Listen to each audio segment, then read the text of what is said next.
অন্তকালে চ মামেব শরণমুক্তা কলেবরম। তোমাদের একটা ছোট কাহিনী শোনাই। আবার কাহিনী না, আর একটু কাহিনী। একটা ছেলে ছিল, ওর নাম হচ্ছে বমদেব। কি নাম ছিল? বমদেব। তো বমদেব কি করেছে, বমদেব স্কুলে গিয়েছে, পড়াশোনায় ভালো না বলে তাকে টিচার বের করে দিয়েছে, যে তোমার পড়াশোনা করতে হবে না। চলে গেছে, গিয়েছে কোথায়, একটা পুকুরের কাছে, একটা কুয়োর কাছে গিয়ে বসেছে। তো কুয়ো থেকে কি করা হয়, জল ওঠানো হয়। জল উঠিয়ে যে কি বলে এটাকে, মাটির কলসিতে করে জল নিয়ে মায়েরা চলে যায়।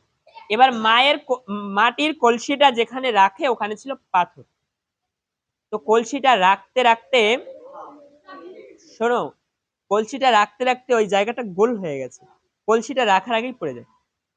এবার এইটা দেখে সেই বমদেব ভাবলো, আচ্ছা, এই যে যে কলসিটা রাখতে রাখতে পাথর পর্যন্ত ক্ষয় হয়ে গেছে, আর আমি কেন পড়ালেখা পারবো না?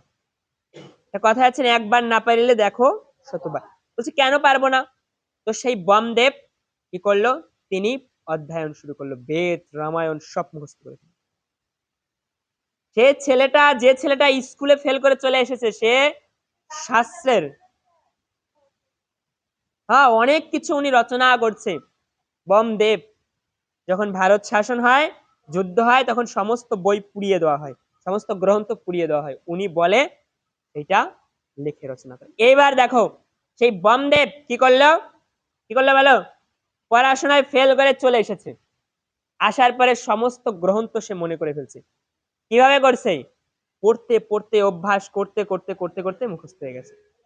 তো একটা গীতার শ্লোক আমরা পারবো না? কি রে, পারবো না আমরা? অবশ্যই পারবো, বলো সবাই। অন্তকালে চ মামেব শরণমুক্তা কলেবরম